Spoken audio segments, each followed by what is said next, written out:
everyone. Good morning. So first I would like to start off with a poem from Dr. Mayan, who I'll quote from it, her poem, Grandmothers. And it says, I come as one, but I stand as 10,000.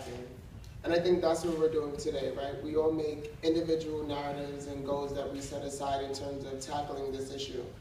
But collaborating and coming together at this summit and this conference is the amazing work. So I think everyone should give this up.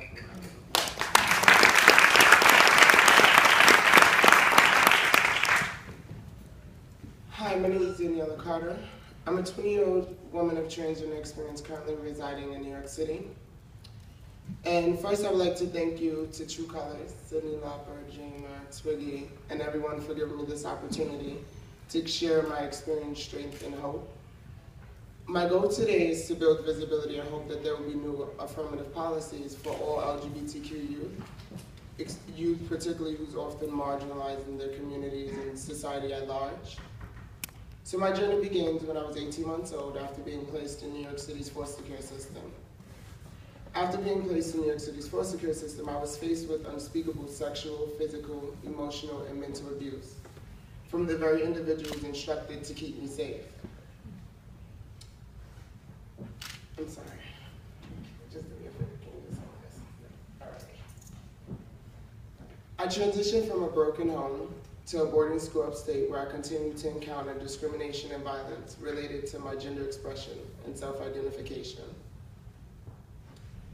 To this day, I have permanent scars and bruising and emotional abuse from my peers, and I'm so sorry. Yes, I just need to breathe.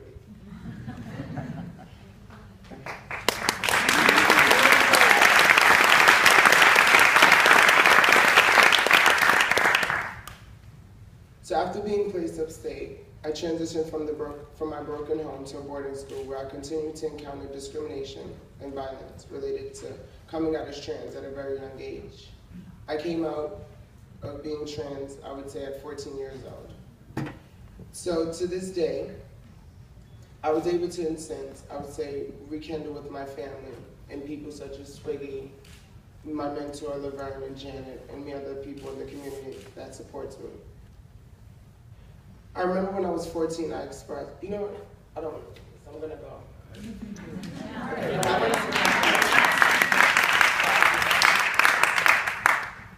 So after being placed upstate, I reached out to my guidance counselor and asked her for assistance in terms of reaching out to my maternal family. And with her assistance, I was reunited with my maternal family. It didn't go well though.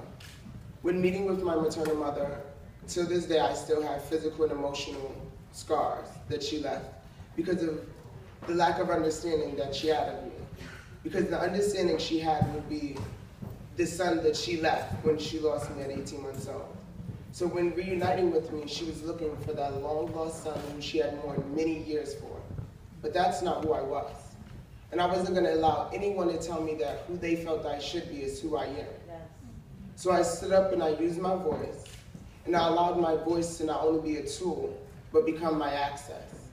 Because I realized as a young person, as long as I sat down and idly watched my peers and my life simply just go down the drain because of lack of support from family, lack of support from peers, and from faculty at my school, I knew I would only become a statistic.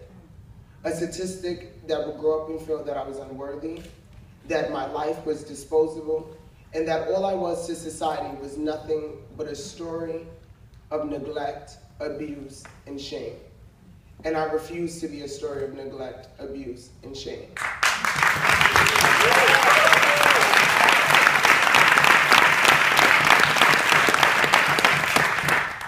So I started standing up, using my voice, helping my school, because at the time I was living in Westchester County, in Hastings.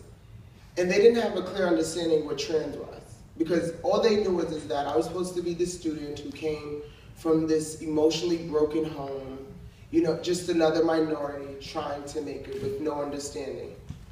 But I knew I would no longer be that minority with no understanding if I gave them the understanding of me, such as going on Google, because there's not many, you know, sites you can reach out to or informational guides that tells you what trans is.